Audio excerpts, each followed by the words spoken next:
Öncelikle hoş geldiniz bütün seyircilerimiz. Misafirimiz İngilizce konuştuğu için ben de çok kısa bir İngilizce giriş yapacağım. Greetings, dear spectators of Cappadocia University YouTube channel. Welcome to a new series of seminars and conversations on quite unusual topics. I would like to extend my warm welcome to our guest, Profesor Ussama Makdisi, and also our moderator for today, Professor Cemil Aydın. Thank you for coming, and we would love to host you in a face-to-face event here at Cappadocia as well. I am Hasan Ali Karasar, and I am director of Cappadocia University. And in this new series of conversations, we will have many important guests.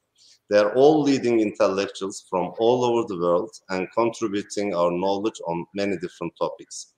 You'll be in lively interaction with them, historians, philosophers, botanists, linguists, political theorists, and many others. What we try to do is to look for some answers, to extract some lessons, and if possible, to build a collective search for a better future for humanity and for our planet. We are at a weird conjunction in history. Societies suffer deep crises of all kinds. Post-truth, populism, authoritarianism, xenophobia, sectarianism, refugee crisis, financial transformations, asymmetric warfare, inequalities of all forms, Islamophobia, cyberfascism, or digital forms of intervention, even terrorism, are only a few instances we should deal with in the upcoming years. More than everything else, we are at the age of Anthropocene. We are only familiar with climate change and global warming rhetorics. But we are at the beginning of a much greater extinction in terms of our planet Earth and the species populating it, including us, the mankind. Living in Turkey, we are in the middle of most of the problems I have just mentioned. That's why we are so eager to mobilize all our resources to find a base for human dignity for the future of humanity and the planet. And that's only possible through a collective effort of the best brains of the world. Again, thank you for being here, and I'm passing the word to our moderator, Professor Cemil Aydın. Have a good conversation, sir. Thanks. Thank you, Professor Karasar, and thank you to Cappadocia University to host us. It's my great pleasure to moderate this conversation with Professor Ussama Makdisi, one of the leading public intellectuals. Today, thinking about the crisis of political order and human rights in global and as well as regional level. Professor Makdisi is teaching at Rice University as the first holder of Arab American Educational Foundation Chair of Arab Studies. He recently published this amazing book, one of my favorite books on Ottoman history, as well as intellectual history of the Middle East, called Age of Coexistence, Ecumenical Frame, and the Making of the Modern Arab World. And we are inspired by the arguments of this book to talk about the question of intellectual decolonization and political liberation in the Arab world and in the Middle East. But before Professor Makdisi gives his remarks on this topic and we start the conversation, I want to also note that Professor Makdisi wrote multiple other very influential books. He is the author of Fate Misplaced, The Broken Promise of U.S.-Arab Relations from 1820 to 2001. Another book is called Artillery of Heaven, American Missionaries and the Failed Conversion of the Middle East from Cornell University Press in 2008. Which became the winner of both Albert Hourani Book Award from Middle Eastern Studies Association and John Hope Franklin Prize of American Studies Association. As far as I know, it's the only case where one book received prizes from the leading Middle Eastern and American Studies Associations. Professor Makdisi taught and wrote a lot on sectarianism. His book called The Culture of Sectarianism, Community, History, and Violence in the 19th-Century Ottoman Lebanon was published back in 2000. And he also co-edited a book called Memory and Violence in the Middle East and North Africa. I'm really excited about this conversation because I see Professor Makdisi as one of the most insightful voices, an original one, that challenges the narratives of failure, pessimism, and disillusionment in the Arab Middle East and in our region, as well as in the world, about the solutions to the crises we face, such as political conflict, violence, sectarianism, and corruption. And he became the leading voice of what we call the double critique, that he challenges persistent racializations of Arabs and Muslims, not only in media, but also in social theory and writing of world history, as well as the critique of the Middle Eastern nationalist narratives and authoritarian leaders. So since this project by Cappadocia University is inviting us to decolonize social sciences, find Eurocentric alternatives, I thought it would be great to start with Professor Makdisi's remarks on decolonizing Arab history. Ussama, the floor is yours for your remarks, and we will have the conversation. Okay, thank you so much, Professor Aydin Jamil. Thank you, of course, to Cappadocia University and to its rector, Dr. Hassan Ali Karasar. And thank you, of course, to the audience listening to us. This is a great honor for me, and I'll try to keep my remarks relatively brief on the topic of decolonizing Arab history. Now, as Jamil knows, and as most of the listeners who work in history know, historians evoke worlds, or more accurately, we evoke readings of the world. But for most of our modern history, and this includes, of course, Turkey as well as the Arab world, these readings have either been colonial or heavily influenced by the reality of colonial worldviews that shaped so much of the modern world, including, of course, the modern Middle East. I just have to remind readers of what a famous or infamous British historian by the name of Hugh Trevor Roper wrote in 1965 about the study of Africa, for example. He wrote that it was meaningless to study Africa because it was reduced, in his view, the history of Africa was essentially, and these are his words, the quote, the gyrations of barbarous tribes. In other words, there's nothing important in the history of Africa other than the Europeans in Africa. And so that kind of racist worldview, I think, has shaped so much of the world, the historiographical worlds that we have inherited from the 19th century. Recall as well the far more recent, and I think far more familiar to people who work on the Middle East, work of the Orientalist Bernard Lewis, who repeatedly portrayed, quote, the Muslim male, who in Bernard Lewis's repeated statements violently recoiled in the face of an allegedly enlightened so-called Judeo-Christian West.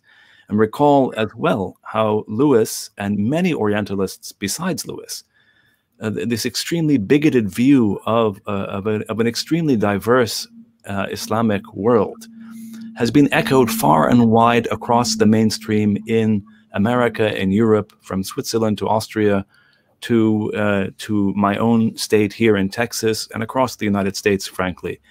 Consider the undeniable fact of current US domination and influence over vast swaths of the Middle East and beyond, from the invasion and occupation of Iraq and Afghanistan in the 21st century to what all of us, I think, have witnessed, ongoing Islamophobic war on terror. All these indicate to me a persistent colonial violence and Orientalism that require refutation and resistance, undeniably. But undeniably as well, it seems to me, most historians who work in prestigious institutions of higher education anywhere in the world, but also in the West, today take gender, class, race, and the non-West, I think, far more seriously than Trevor Roper or Bernard Lewis ever did. The fact remains, however, that most of these historians tend to work in the West, take for granted the secure sovereignty of the states in which they are citizens, and talk about colonialism, imperialism, and decolonization mostly, not entirely, but mostly as abstract theoretical concerns. In other words, most of the talk about decolonization in Western academia talks about colonialism in the past tense, as if it's something that's done, as if it's part of the past and is not part of the present. The contemporary Arab world, however, the world that I'm most intimately concerned with, is still, in my view, actively colonized. it's still brutalized. Think of the situation in Palestine today. In addition, as all of you no doubt know, countless US military bases, soldiers, contractors, officials, and weapons systems are spread throughout the region, especially in nominally sovereign Iraq and in Gulf states. There are, of course, Russian bases in Syria as well. Together with Afghanistan, Pakistan, and Somalia, I think it's fair to say that no other part of the world, as the Arab world, has been subjected to more drone strikes. Certainly no other part of the world has seen a more cynical recycling of petrodollars in Western military industrial complex, or in vanity projects that reflect, I feel, a profound inferiority complex on the part of the Gulf states that are spending these huge amounts of money. And in few other parts of the world do intellectuals contend as actively with the phenomenon of despair, self-loathing, I would say, as the truly desperate intellectual class in the Arab world that has seen the world around it, the states, collapse or just consumed by extraordinary oppression. So what does decolonizing Arab history mean? So since Jamil asked me to talk about this, I'll say a few things.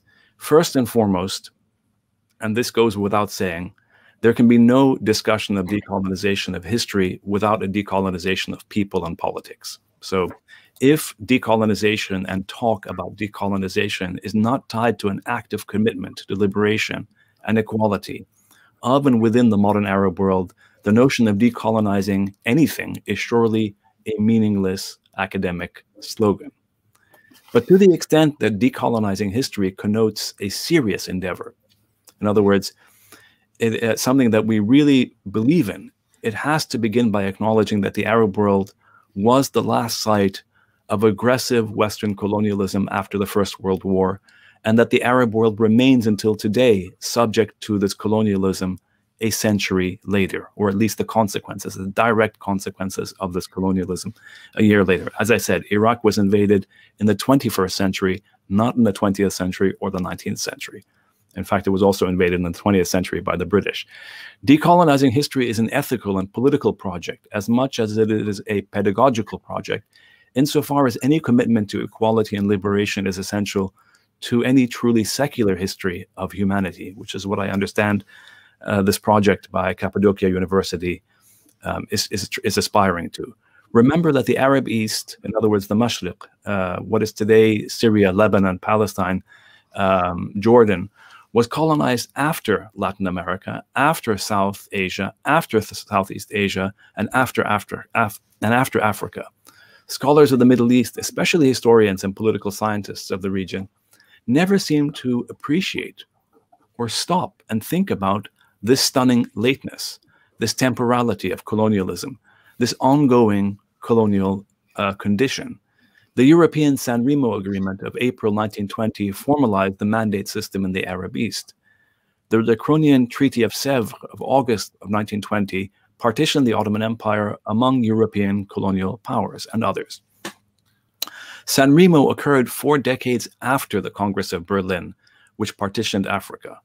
Unlike earlier iterations of colonialism, however, the Arab world was colonized in the name of self-determination and in the name of religious freedom.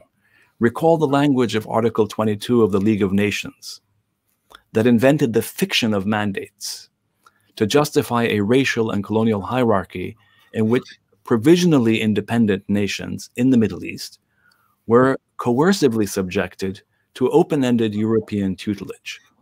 Despite what most people think until today, Woodrow Wilson's notion of self-determination was not, in fact, anti-colonial, at least not for Wilson. For Wilson, self-determination meant racialized paternalism.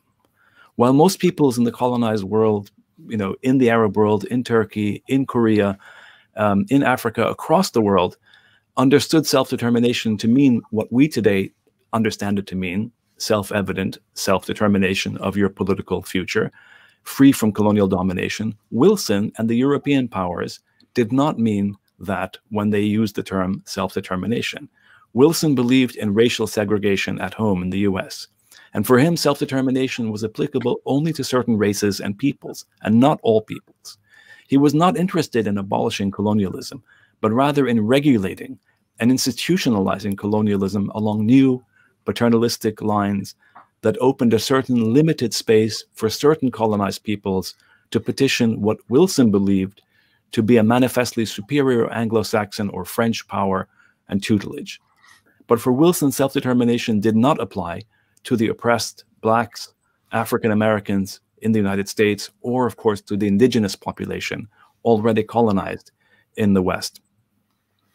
It was this form of racist tutelage that gave birth to the colonial system, as I said, known as the Mandates, that created the modern colonized states of Iraq, Syria, Lebanon, Jordan, and Palestine after World War I, at exactly the same moment as Turkish nationalists, and this of course you know, under Mustafa Kemal were waging their own war of independence. So the first thing we have to acknowledge when we talk about decolonizing history is that we're talking about a current colonial condition.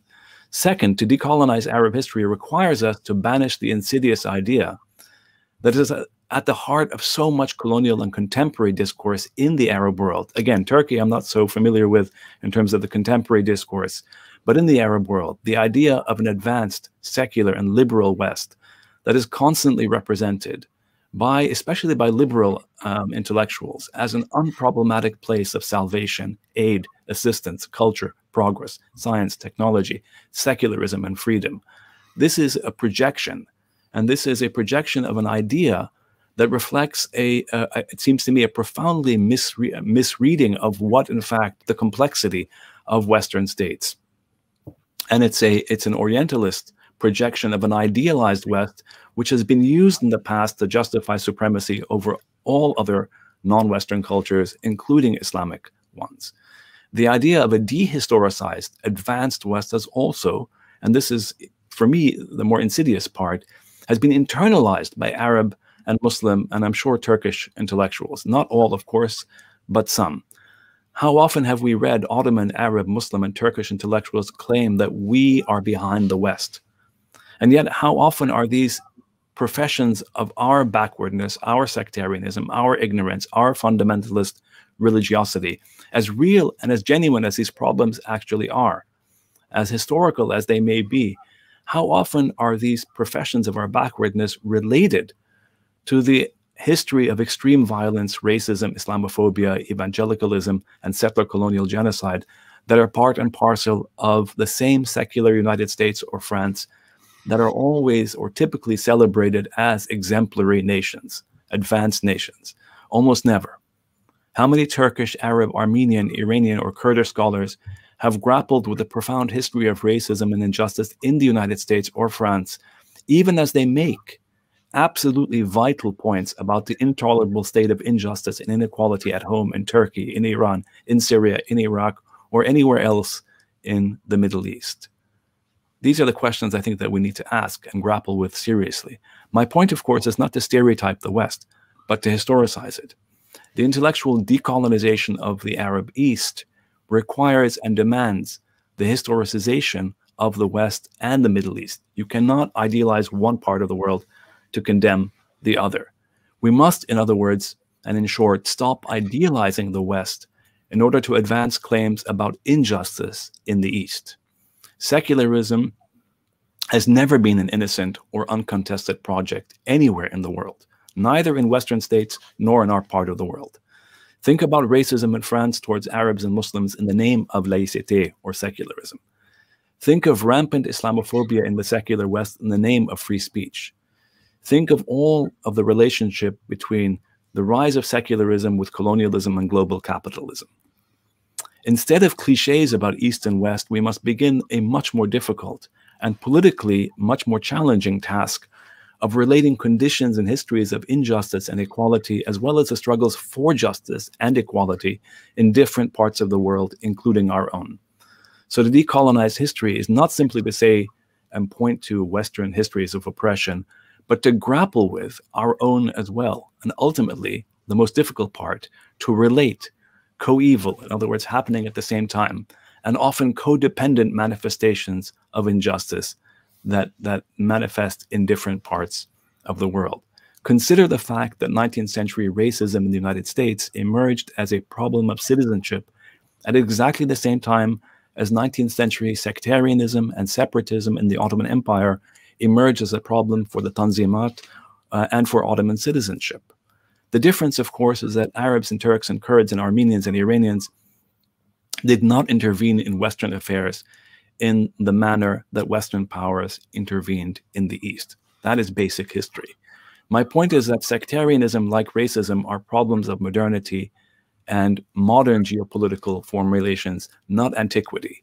Each haunts and undermines projects of secular equality, but in different ways, in different economic and geopolitical contexts, in North America and in the Ottoman and post-Ottoman Arab world. This does not mean that all history is the same, nor does it mean that all injustice is the same, but it means instead radically expanding, if we really want to decolonize ourselves, the purview of what we consider to be the domain of our inquiry, being willing to cross traditional historiographical formations, for Turkish scholars to work on the Arab provinces, or the Arab world really, and to stop thinking of them as provinces, and for Arabs to stop thinking of the of Turkey simply as the continuation of the Ottoman Empire, and acknowledging that when some groups appeal to the West to help them in their own legitimate liberation struggles, wherever and whatever these struggles may be, they are inevitably appealing to solidarities that in turn are haunted by racism and that occur in societies that have done so much to distort and disfigure this part of the world, the Middle East in other words, and other parts of the world as well. In other words, what I'm saying in very simple language is historicize problems both in the West and in the East. Don't idealize the West in order to appeal to the West to help solve problems in the East. Third, decolonizing Arab history means recognizing the problem that the vast majority of the professionalized study of the Arab world remains located outside the Arab world, and more specifically within Western academic and policy centers. And these typically answer to Western concerns and questions and agendas, not Arab or Middle Eastern ones. I am, of course, sitting at Rice University, and Jamil is sitting at UNC. In and of itself, the proliferation of humanistic inquiry about the Arab world and the Middle East more broadly is not a bad thing. I think it's great that people are studying the Arab world or Turkey or Iran or other parts of the Middle East in many different parts of the world, and that's fantastic. But what we need to be attentive to is the Orientalist foundations that remain deeply evident and problematic. Unlike the case in Turkey, moreover, the Arab world no longer possesses strong or independent, let alone substantial academic historiography, let alone revolutionary historiography. The promise of revolutionary sovereignty in the 1950s and 1960s of Nasserist Egypt, for example, faded after the cataclysmic war of 1967. The ecumenical promise of the Ba'ath Party transformed into hideous dictatorships in Iraq and Syria. The subsequent rise of oil-rich, deeply conservative, and utterly dependent on the US Arab Gulf states makes genuine critical inquiry there the domain of brave and often persecuted dissidents. What we see, in fact, is a host of US institutions, such as NYU, Johns Hopkins, and Georgetown, taking advantage of oil wealth to open branches there that are totally divorced from meaningful oppositional humanistic academic inquiry. In the Arab East, Syria and Iraq, as you know, are devastated states. And the once proud universities in these countries are today in dire straits. And Lebanon, which enjoyed perhaps the most robust and certainly the most multilingual historiography and some very important universities, is today experiencing its worst financial, economic, and political crisis of its history. So, I mean, there's a huge problem of the fact that most of the work being done about the Middle East is being done outside of the Middle East. Without question, there was, in 1978, a historiographical revolution represented by Edward Said's book, Orientalism, that was published in 1978. But what does it mean, if we think about it, that the basic thesis of this book, demeaning, dehumanizing representations of the Middle East, of Islam, which were tied to domination of the Middle East, and which pretended to be objective knowledge, are as relevant today, 43 years after the initial publication of that book. Decolonizing Arab history requires dismantling the ongoing Orientalist epistemological foundations of knowledge production about Arabs and Muslims more broadly. Consider the stunning fact that at the prestigious Middle East Center at Oxford, at St. Antony's College, today there's not a single Arab professor on its governing body of fellows. And this is from a university associated with the legacy of Albert Hourani. Imagine a center for Asian studies without a single senior Asian scholar, or Black studies without having an African-American or Black scholar, or women's studies without having women's scholars. Unthinkable. But when it comes to the Middle East, it is all too familiar a situation. I want to be clear here. I am not suggesting, not for a moment, that one has to be from the Middle East in order to study or teach the Middle East. Not at all. And we have examples. Fuad Ajami was not better than Bernard Lewis. But the track record at Oxford speaks volumes to a systematic problem of Orientalism. In other words, knowledge production about the East that is not directed to the peoples of the East, but to others. To de-Orientalize is a crucial step in decolonizing. Fourth, and I want to sort of wrap up here, decolonizing Arab history means engaging with and developing research agendas that speak to the concerns of people in the Arab world and the Middle East more broadly. As many of you know, Palestine has been a metaphor for injustice and a dream of liberation in our part of the world for a century. Yet an array of gatekeepers in the liberal mainstream American media and academia repeatedly block serious, honest consideration of one of the great sort of ongoing scandals, colonial scandals in the world. I'm not going to talk about BDS here and the lawfare against BDS or the enormous pressure put on Palestinian student activism on campuses or the denial of appointments of professors that are considered to be biased, such as Valentina Azarova at Toronto, or before her, Stephen Salaita at the University of Illinois. All that happens. And that, again, until we get to a point where we can talk about the issue of Palestine as openly and freely as we talk about any other issue, we still have a long way to go. And the point, of course, is not to talk about Palestine only as Palestine, because Palestine is not just a geographic space, but a moral imperative, which means in turn relating the struggle for justice in Palestine with other struggles of liberation in the Middle East, whether in Iraq, in Syria, in Yemen, in Lebanon, in Bahrain, in Sudan, in Turkey, and in many other parts of the world. Let's relate these struggles together rather than separate and segregate these struggles. Finally, decolonizing Arab history, to me at least, means piercing through nationalist denialism without pretending that denialism is all the same and that all nationalisms are the same. To state the obvious, the Kemalist Turkish state emerged after World War I as a sovereign state that denuded itself of its Christian, and especially its Armenian and Greek populations. The Arab Mandate states that emerged were far less sovereign because they were under European control, but far more reflective of, ironically, their diverse ecumenical Ottoman heritage. One successfully defeated European partition, the other succumbed to it. But both did so at a huge price that we must be able to talk about honestly if decolonizing history is to have any emancipatory intellectual meaning.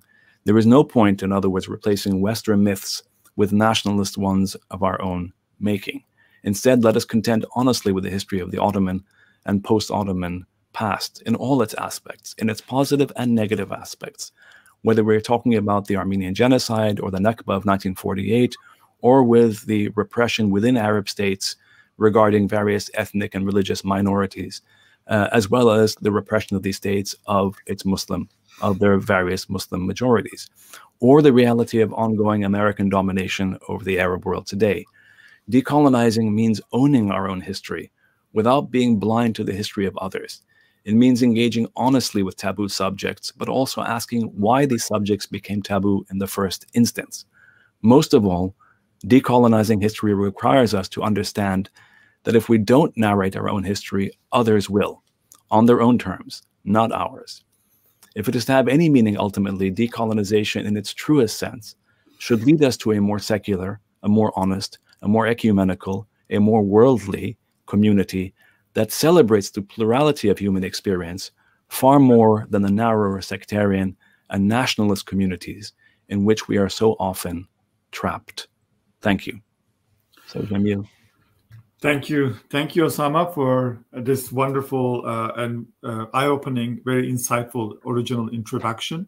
While I'm collecting questions from the audience, I will start with several of my own as using this privilege to moderate this. I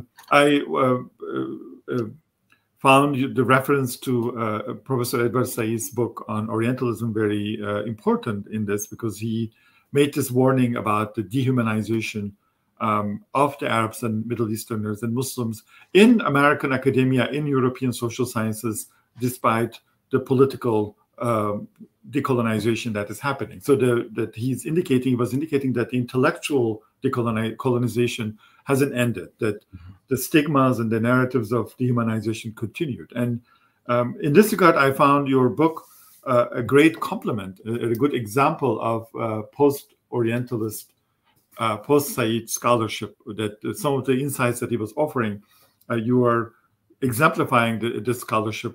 And I also note two things, is that the Board of Trustees, director of Cappadocia University, is Professor Ali Walat is the first translator of Edward Said into Turkish in 1982, as far as I know. I think I read that version in my high school.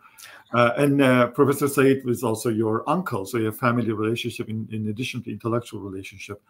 But I found what I want to ask this important question about your book is that you deal with one of the key questions of stigma, that Arabs, Muslims, Ottomans could not produce global norms, universal theory. They could not figure out how to live. And what happens is that if we accept this idea that they are somehow doomed, they are absolute, they cannot produce good values, that all values have to come from the West.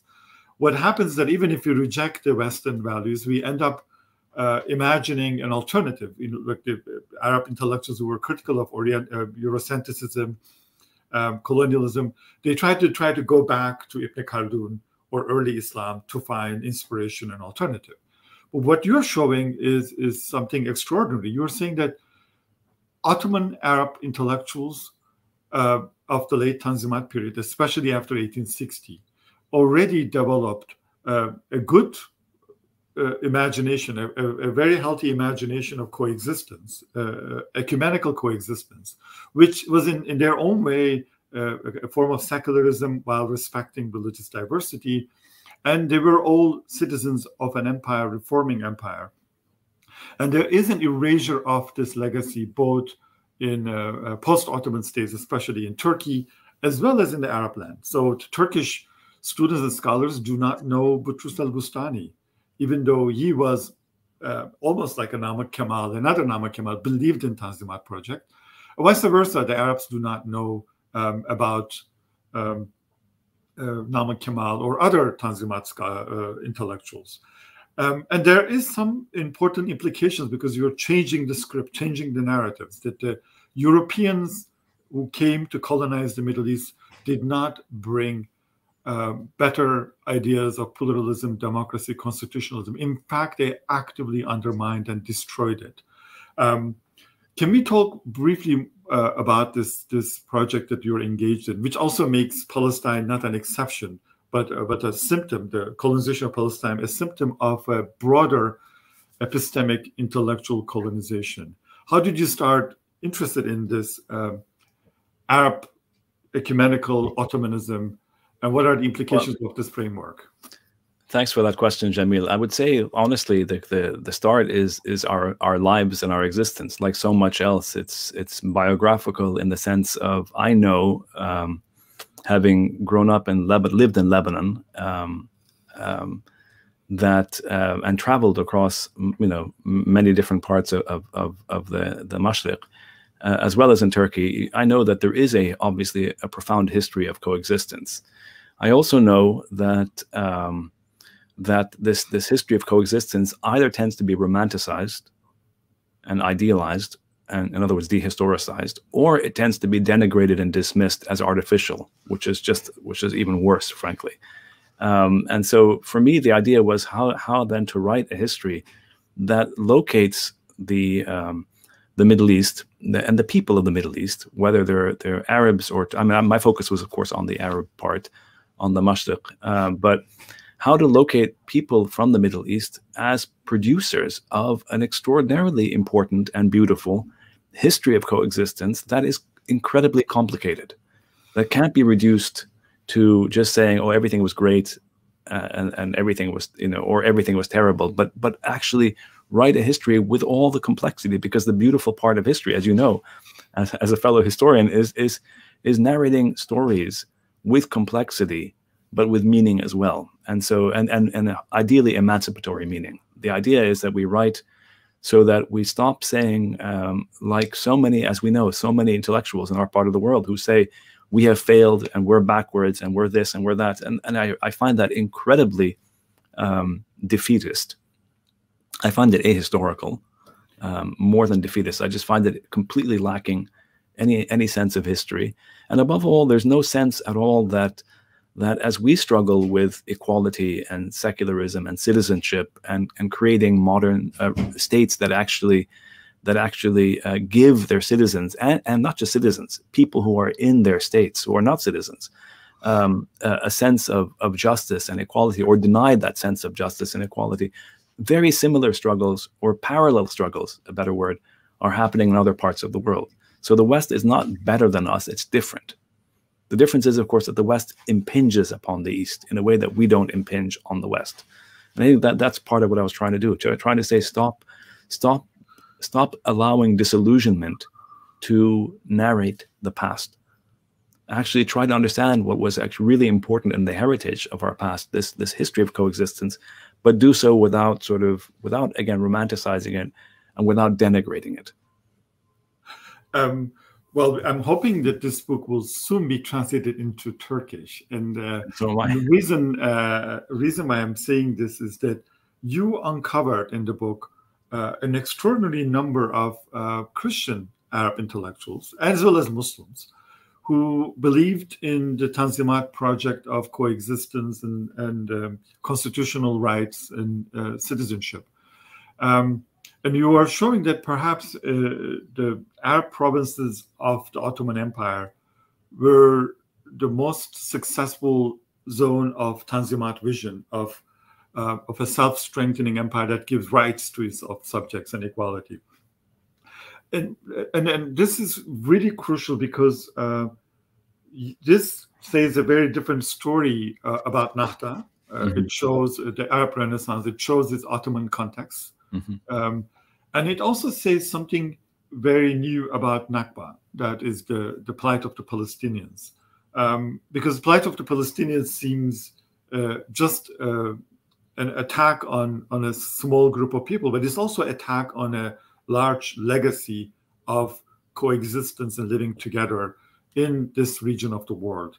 And you note how Nakba ended, or Zionism as a project ended the category of the Arab Jew or the Jewish Arab, and so created new problems. Can we expand on why this your research focus on these aspects of Nahda and the Nakba, and what we can learn from this last 50 years of Arab Ottomanism? Well, I mean, as you know, Jamil, I mean, as you know, as an Ottomanist and as a scholar of modern Islam and of modern Turkey, you know perfectly well, and a modern intellectual historian, you know how our fields are segregated. So that most Arabs, I would say the vast majority of Arab scholars, and certainly most Lebanese scholars for sure, don't know very much about Ottoman history. They don't consider the Ottoman past as part of their history. They only think of it as a myth of oppression, that the Ottomans came and they oppressed. In other words, they take the last few years, which were very difficult,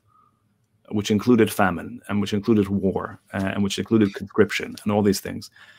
They take those years and they project backwards all the way, and they sort of ignore the fact that the Ottoman state in the Mashriq was very different than the Ottoman state in the Balkans or the Ottoman state in Anatolia. And that's part of what the book is arguing, that in the Arab East, there weren't, until until after World War I, there were, in fact, even after World War I, there were no we didn't have ethno-religious nationalisms develop in the Arab East, unlike the Balkans, unlike Anatolia. So there was no Armenian question in our part of the world. Now, certainly no Jewish question in our part of the world. And so this Ottoman legacy and the emergence of the Tanzimat and this idea of non-discrimination and then eventually equality attracted a lot of people. It attracted, of course, Christians, it attracted Jews, it attracted Muslims, all of whom tried to interpret what this meant. And in the context of a geopolitical frame where there was one state and one sovereignty, a reforming sovereignty, this opened up, and this is what I tried to show, new avenues for Arab intellectuals to meditate on what it means to be modern, the Nahda. What does it mean to be modern? How can we be modern? But that took place very much in an Ottoman context, and that's often missing from the discussion. And so I think that's what I was trying to show there in the book. And what happens, of course, is that Zionism, as you know, emerges, as a political movement in response to European questions, to European anti-Semitism, to European colonialism, to European racism, to European nationalism, to European romanticism, and in dialectic with all these forces. And the leaders are all from Europe, and they come and they impose this idea of an ethno-religious fantasy on the Middle East, on an Ottoman legacy, and they of course, Palestine ends up being destroyed in 1948. They just as a result of the Nakba of 1948.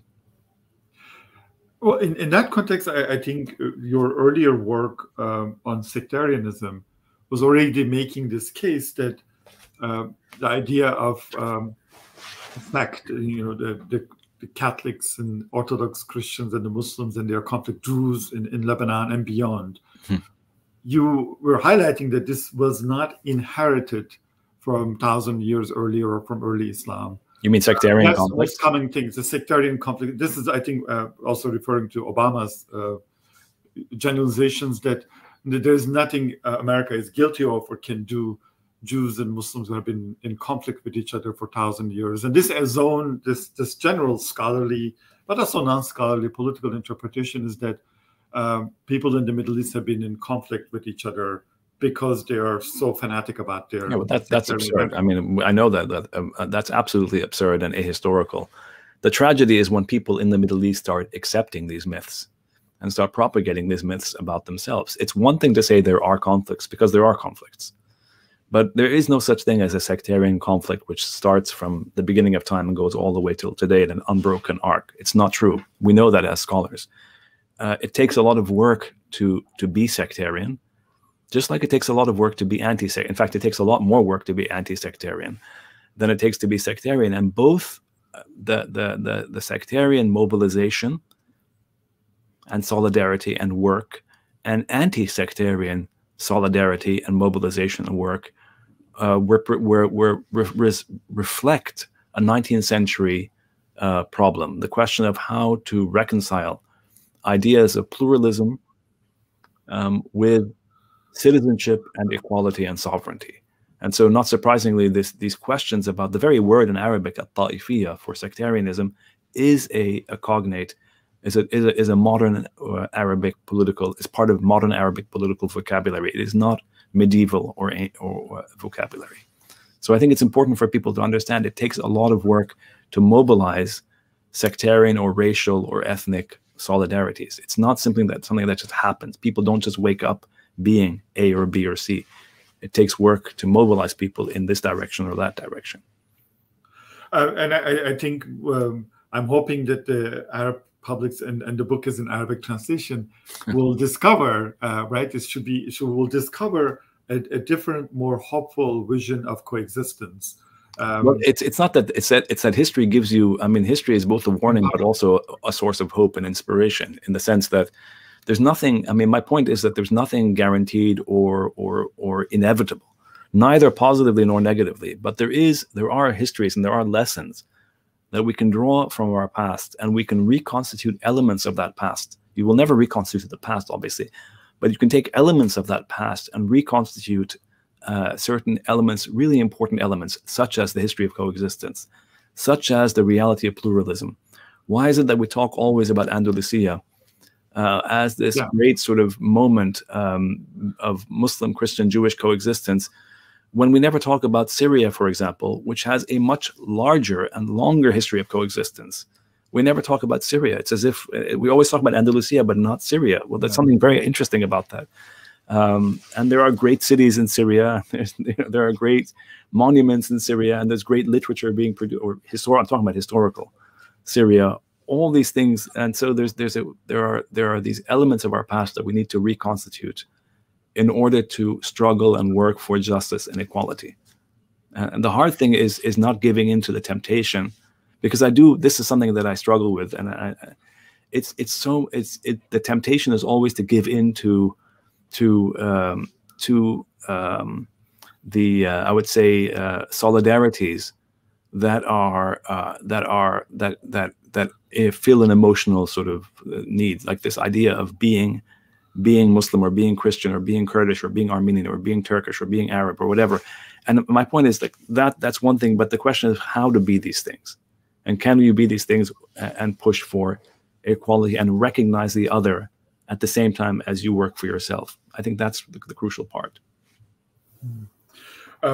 Before I read some of the questions coming up, I also have a prepared question, and one of them that I want to ask you, and you will be a person to discuss, and I think some of our audiences are very curious about this.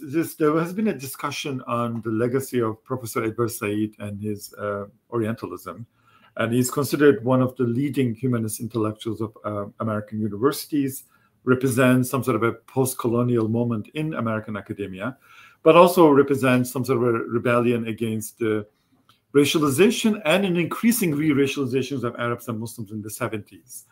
And in the last year, there have been many biographies, and which leads to many discussions in what that legacy was. How do you evaluate the kind of post-Orientalism scholarship in America and Europe or in the world? Especially with regard to this contradiction, is that, of course, Professor Edward Said was also an activist for the liberation of Palestine. And there are many people who have been reading his books in scholarship. He has impact in Asian studies, Chinese studies, gender studies. Mm-hmm. But the question of Palestine persists. And some people take the idea of decolonization and avoid dehumanization, but they keep making exceptions on Palestine. Because Palestine is an ongoing issue. I mean, Palestine is an ongoing colonial condition. The situation of the Palestinians in Palestine, in Israel, in the West Bank, in Gaza, in East Jerusalem, is absolutely intolerable by any measure. There's no, I think, ethical person that I know of in the world who can say what's happening to the Palestinians is right and is just, honestly. And so at that level, the reason why there's fear is because there's a lot of censorship around the question of Palestine. There are a lot of people who are happy to, as I told you at the beginning, people are happy to talk about colonialism as long as it's the past tense. When it becomes present tense, that means it requires you to take a position on things that currently have a lot of people who support it.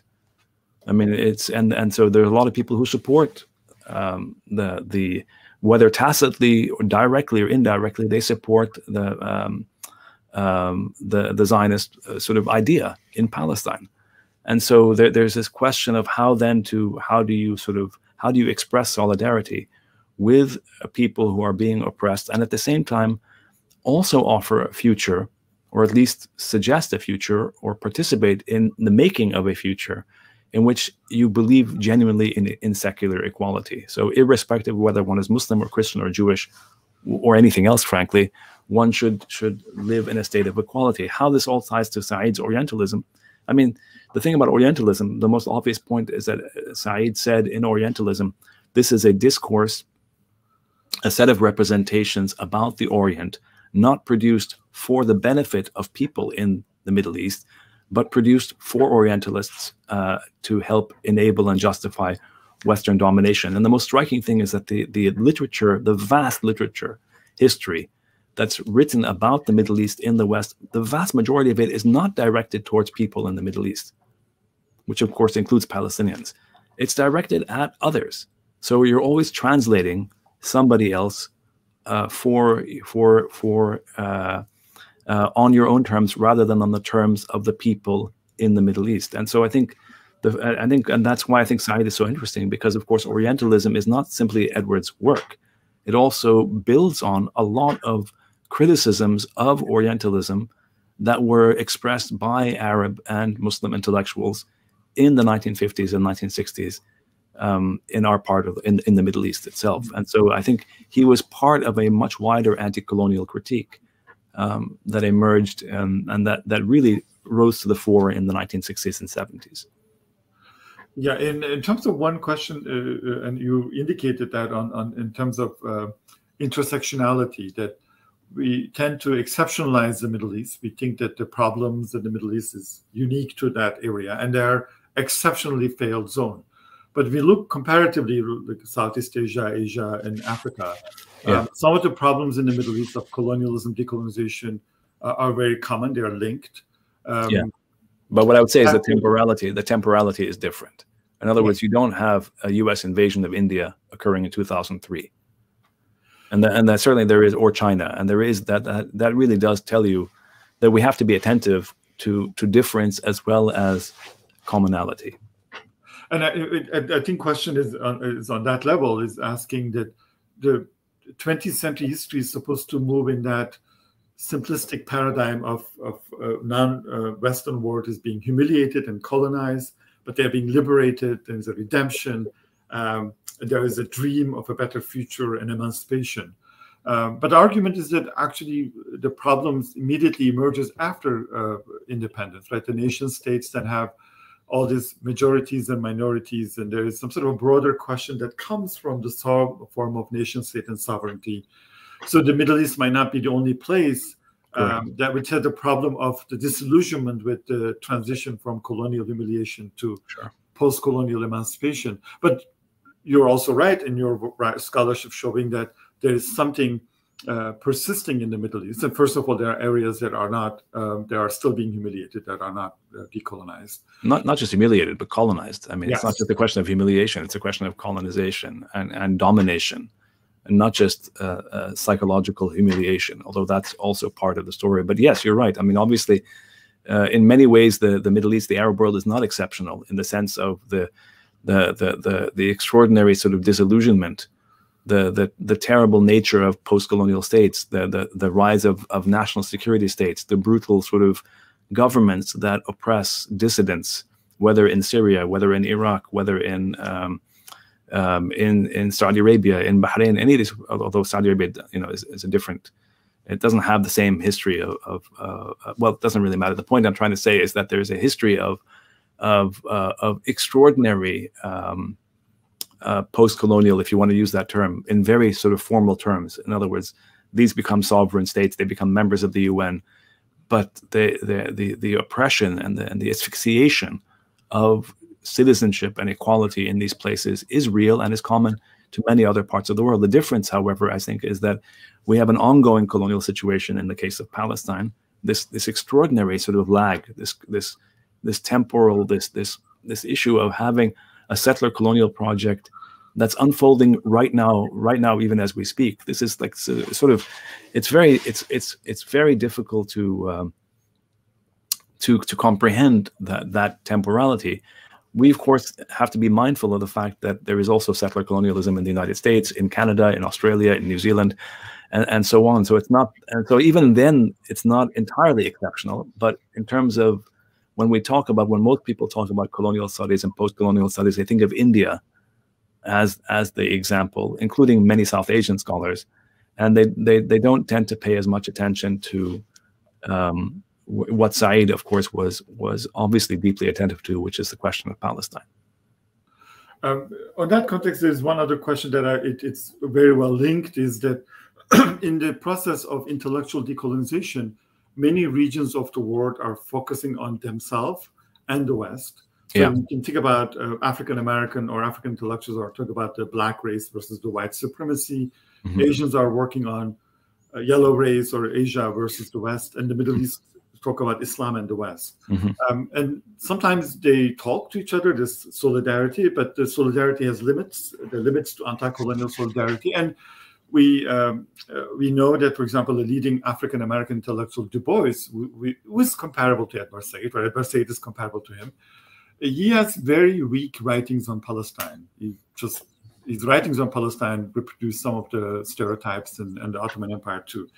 Do you see any improvement in that regard on since on the intellectual solidarity of different colonized people against the kind of global Eurocentric white hegemony in terms of Black Palestinian solidarity or Asian interest in Palestine? Is there any hope in the theoretically to really have a global theory that is post-Western, post-imperial? Well, I don't know what a global theory would mean, but I know that what you were referring to earlier in terms of sort of a hub and spoke model, where you have the West here and you have all these different formerly subordinated or actually subordinated groups that relate itself to the West or relate themselves to the West or the idea of the West. I think that's all, that itself is a legacy of colonialism. And that's sort of, in a sense, we can historicize that and we can analyze that.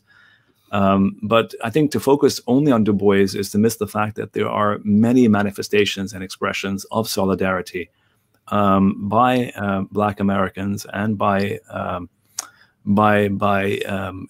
many different groups over the past several decades. I think that there's no question that there was a problem at a certain point with someone like Du Bois vis-a-vis the Palestinians, but there was also a whole other trend and a whole other history that we have to be attentive to. And I think what's happening in the US in particular, since I'm living here now, especially since Black Lives Matter, there's been a major increase in awareness and solidarity and between different oppressed groups, understanding that they are ultimately related to their conditions they're not the same, of course, but they're related. The question is, how then do you study this historically and be attentive to the historical difference and not impose one experience over the other or the expressions of one experience over the other?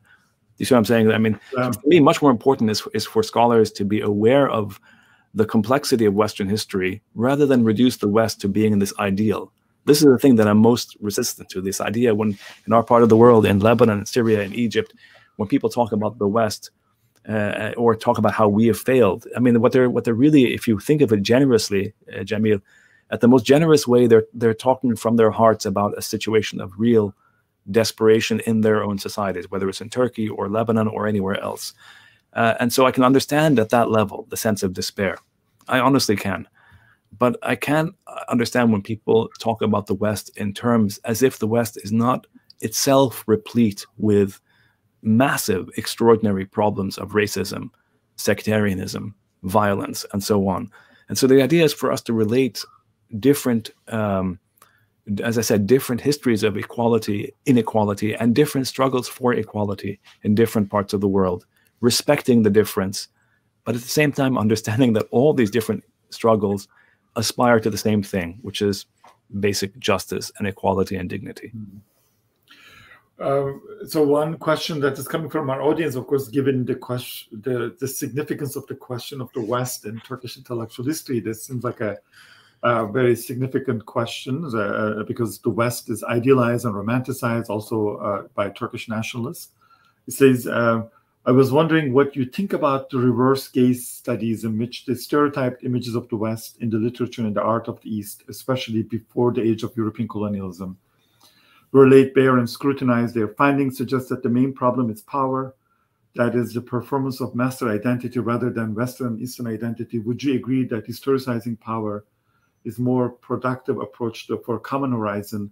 This is from Dr. Sinan Akıllı from the Department of English Language and Literature of Cappadocia University. Yeah, of course. Yeah, I think, yes. Yeah, absolutely. I think one should historicize power because the issue ultimately about Orientalism is power. It's the relationship between power and knowledge. And so, and it's not about the West and East as such, because those are both constructs. The issue really is power and domination, and scholarship that is either intended for liberation or scholarship that is intended for domination. And it's a choice that each of us has to make at some point. And so by all means, and of course, it's about power, not about West and East, because we could say similar things about many different groups in many different parts of the world. Well, this attention to power is one of the strengths of your last book, on, especially with regard to the late Ottoman intellectual and political history and the Tanzimat, that you talk about the success of the Tanzimat in Arab provinces without romanticizing it. You also talk about the relative success. The relative success. Yeah, in some ways, at least the hope that the Nahda, the Arab Renaissance, was occurring in an Arab national context, Ottoman national context. And in fact, 110 years ago, that Arab publics did not imagine that they will leave this unity, which for them was also uniting the Arab lands with each other, right? The Ottomans were the Istanbul center, despite its power differential, was actually giving Arab publics connections and yeah, I think on that point, Jamil, I think it's important to also insist that we should also study sort of Ottoman power over non-Ottomans. I mean, I think that's absolutely essential too. And yes, there was one state, but the question of this wasn't an equal state for a long time. And so also that also needs recognition and study. And my point again is, if we don't study it, then others will. Yeah. And it's better, I always believe it's better for us to study this kind of history and to grapple with the history and its implications and the taboos than to have others do it, frankly, who are not invested in our part of the world, as a living part of the world. One other question with an anonymous person, I don't know his name, is talking about how to call and interpret the extraordinary violence of population transfers and refugees in the last 100 years of the Ottoman Empire, and probably starting with the Greek and Serbian War of Independence. But the Ottoman lands, the Ottoman Empire becomes a land of refugees, that the population transfer from the Caucasia, even also Balkans, and they're called muhajir. I think we were talking about this. Is also a different form of calling the refugees that actually makes the host society morally responsible to take care of them. Yeah. But the violence, of course, that has victims irrespective of their religion, and that leads to what in Turkish is called the Armenian tehcir, the ethnic cleansing of the Armenians from Anatolia. Mm-hmm. What are ways for you to historicize this, to not trapped by what you call, what others will narrate it, right? That in the Sevres Treaty, the Ottoman state is called a terrorist state. So you can think about the violence in a kind of entangled way as part of a human condition in an interlocking ways, or you can think that the violence, only one group of people are responsible for the violence over the others. Yeah, well, I think the most important thing, obviously, is to acknowledge. Yes. That's what we can do as scholars, is you acknowledge the violence and you don't deny the violence, and you delve into the reasons for the violence. So why is it that in the last century of the Ottoman Empire, in the Balkans and then in Anatolia, these ethno-religious sort of nationalist struggles and population, as you said, these massive population movements and shifts, which were extraordinarily coercive and violent, both the Christians and to Muslims in the 19th century. Why is it that and then eventually culminating in the Armenian genocide? Why is it that this occurs in one part of the empire but not in the Arab provinces? And then why is it that the Nakba occurs after the Ottomans in 1948? And what's the relationship between these population movements and pluralism and nationalism? You see what I'm saying? And state sovereignty. And these are questions I think that are worth exploring. Because this has always been a multi-ethnic, multi-religious part of the world. But the mass ethnic cleansing that you referred to occurs in a very particular moment in the history of the Ottoman state. And so why not study, and then the post-Ottoman state, so why not study that historically rather than defensively, is my point. And without racializing stigmas, right? Yeah, absolutely. Because the point is, and without demonizing side A or side B, whatever that side is. One question is very general, and I highly recommend those audiences who are in Twitter to follow Ussama Makdisi's Twitter posts, which I find them one of the most strong scholarly insights on contemporary political events and books and scholarship. And this question is generally about the general state of the Arab intellectuals. And we talked about their despair and disillusionment. What do you think your views are followed or appreciated? Do you think your views, especially after Syrian civil war, what is your reading of the future of the Middle East in terms of sectarianism? There's a lot of questions. I mean, I can't. I'm not going to lie. I mean, there's no question that it's a bleak. The state of the Arab world, the Arab Mashriq, including Syria, is bleak right now. There's just no other way to describe the situation in Syria, in Lebanon, in Palestine, in Iraq, in Yemen. It is unfathomably, it is very difficult right now. There's just no doubt about it. And I don't think anything I would say is going to I'm not going to pretend otherwise. However, having said that, I think that what we can distill is that, and I've said this before, the question of Palestine is a massive unifying cause of Arab and then even more broadly Muslim and third world solidarity. And the question is, why is that? Well, because it's a very clear and overwhelming case of justice and injustice. The Syrian uprising, and then the repression of the Syrian uprising, and then the revolution, that whole sort of moment in after the so-called Arab Spring, or as part of the Arab Spring, that bitterly divided, obviously. It's bitterly divided people in Lebanon, in Syria, in other parts of the Middle East.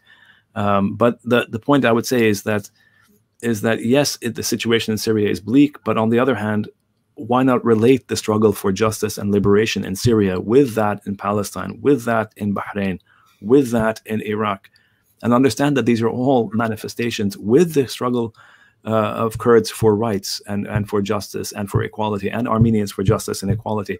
Why not put all these struggles together and say this is all part of a general human condition as people are struggling for justice in different ways, maybe with different languages, but nevertheless, it's ultimately one language of justice and equality and dignity. And the situation in Syria, yes, is deplorable now, but it's not inevitable, and nor is it forever. Nothing stays like this. We happen to be now in a state of extreme despair, but things change. Everything changes, and this will change too. The only question is, will it change? How soon will it change? How long will it take to change for the better? That's the real question. Well, people, I guess, forget, the moment of, let's say, 1944, 45 in Europe. And nobody would have imagined, given the violence in German lands, right? That absolutely, it would have been impossible to imagine a future that. Yeah, the difference is, of course, that the U.S. was essential in rebuilding Europe after World War II, Western Europe in particular, was massively sort of, constructive in rebuilding Western Europe with the Marshall Plan, whereas you can't say the same about U.S. policy in the Middle East today. It's exactly the opposite. It's a policy of and as you heard, you quoted Obama earlier, but what Obama has said, Biden has said, and Trump has said, and others have said, which is that these people are all sectarian. They're all essentially, they've hated each other forever, for thousands of years, et cetera, et cetera, et cetera. All of which, of course, is absurd and untrue and extremely hateful towards the people of the region. It has nothing to do with the history of this region, but it has to do with the contemporary geopolitics. And on this issue, I would note that in this moment of pessimism, I think one place that is not helping, your reference to post-World War II America's and United Nations role in rebuilding Europe, is that Middle Eastern publics expected a lot from the global governance and international order. And I think that part collapsed after the 70s. I mean, up to a certain point, there was a hope. Correct, there was. There was a hope of remaking the world after empire. Yes, there was. And Arab countries were very active. That we have forgotten how crucial they are in solidarity with Asian countries. 100%. I mean, Gamal Abdel Nasser, obviously, in Algeria, and also ending the apartheid regime. For sure. About economic equality. I mean, people also now studying to show that oil boycott is actually was part of this desire to close the economic gap between the underdeveloped and developed world. Initially, it wasn't just a momentary decision of a boycott, that it had relied on this great thinking on new international economic order.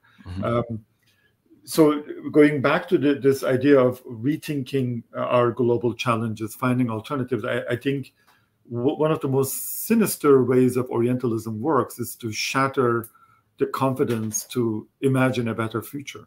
Yeah, with the stigma. And I think your work is in that sense complementing Edward Said's warning about Orientalism, that it might actually be more deeper and sinister in the codes of failure, narratives of failure. Because if you can't imagine a past that has the elements of coexistence that you want to reconstitute, then how on earth are you going to imagine the future? I mean, if your vision of the past is bleak, you're going to end up sort of reproducing a bleak future at some level.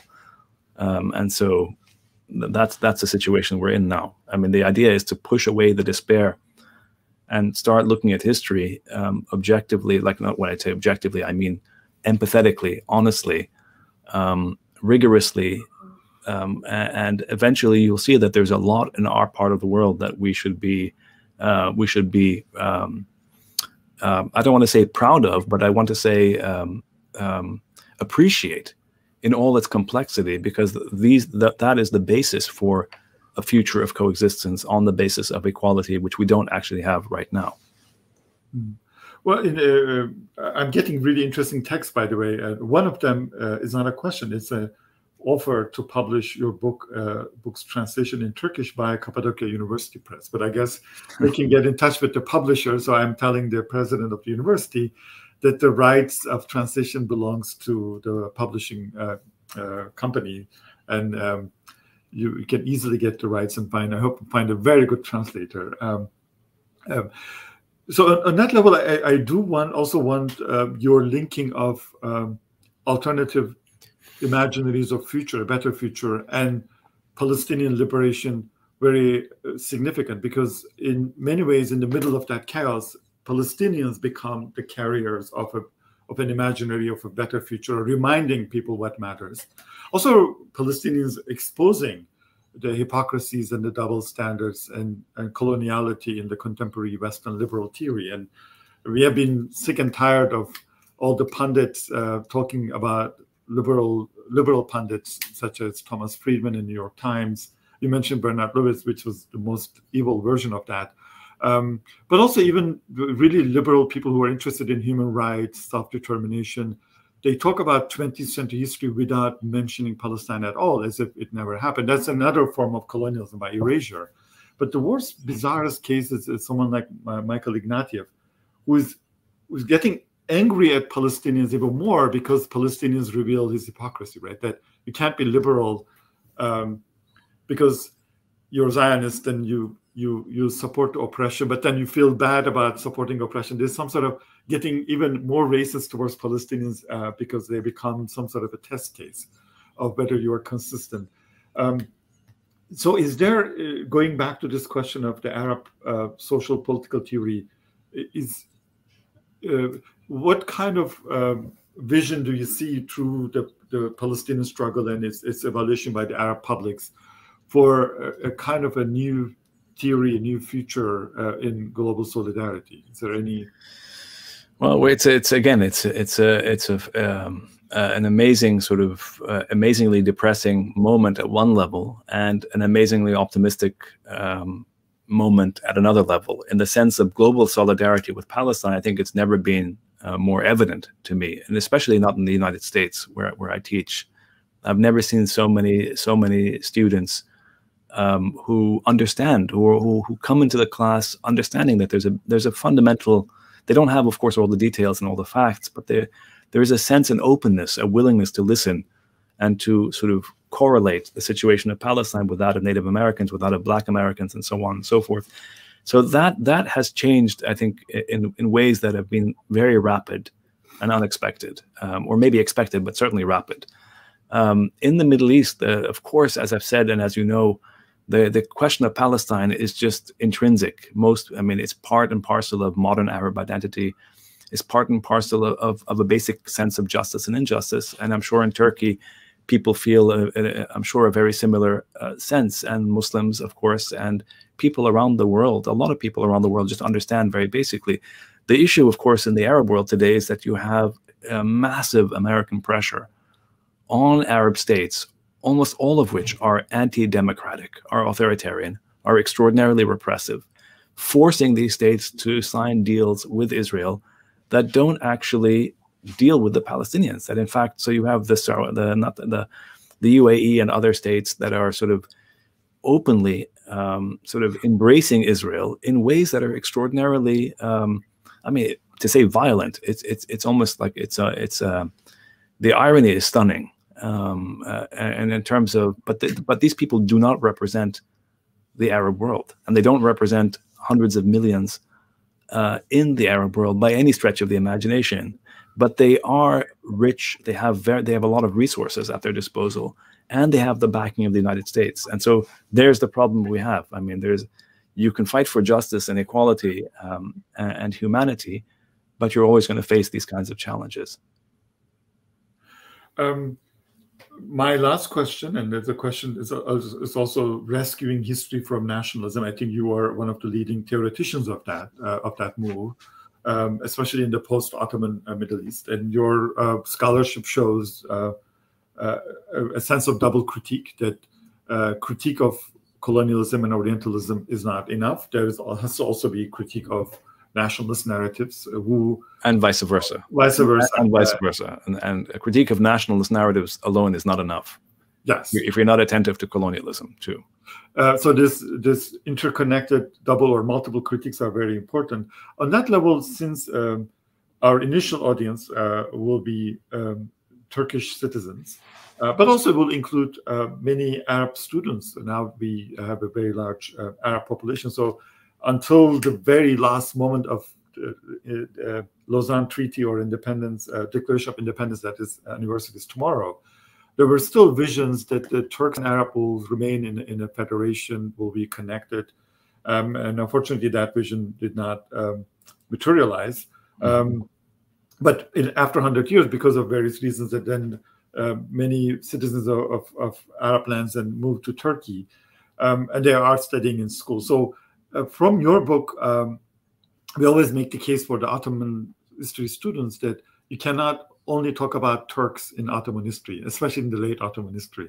We have to know the name of their, Theodor Kasap is an Ottomanist, or Armenian diplomats and their visions. If you want Turkish and Arab students today in Cappadocia University to read one Arab intellectuals of late Ottoman period, to understand his vision, his theory in terms of secularism, who would that person be? I would never say. Honestly, I would never say just read one. I would never say just read or multiple one Arab author. intellectuals, late Ottoman, which are almost erased. When I studied in Turkey, I never studied Butrus al-Bustani. I mean, he was mentioned, but his books were not. But don't just study Bustani. Bustani, of course, is one person, and he should be translated into Turkish. There is, of course, I mean, there's so many different authors. Many of whom, of course, you know already, but among those that you probably don't know, or not you may know, but Amin Rihani, for example. I mean, there are so many different authors that I could point to and read because there's so much commonality in terms of their vision of a dignified, free future. But of course, the question, of course, is ultimately access to these translations and the ability to translate and the willingness to read. So I don't think I'm not going to say just one author. There are many different authors. I just say read. I always tell my students, read, because you need to read more than one person. Well, since this conversation will be translated into both Turkish and Arabic, I should say that thanks to the presence of now the Arab members of Turkish state and citizens, the quality of translations are high. So we do not have any problem now in translating text from Arabic to Turkish or Turkish to Arabic. And hopefully that will happen. We are taking so much of your time.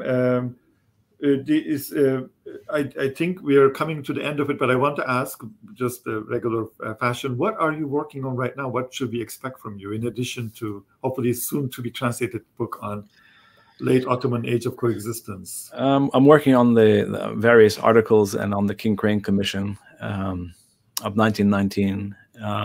and that's what I'm working on right now. On that first commission of inquiry that went out to the Middle East in the post immediately after Balfour Declaration. Yes, I think immediately after the Paris Peace Conference. Yeah. Yeah, I think that commission also went to Turkey, Eastern Anatolia, parts of it, right? Yes. Parts of it, yeah, and Istanbul.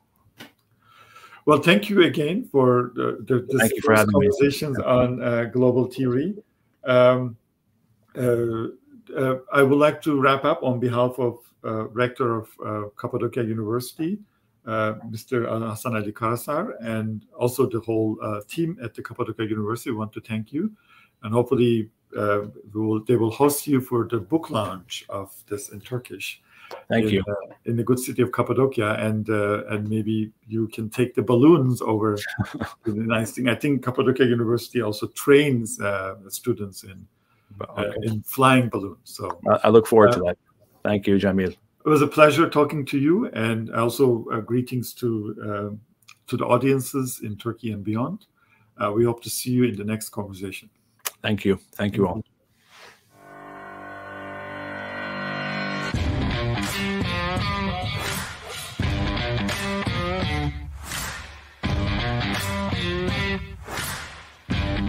Was I muted?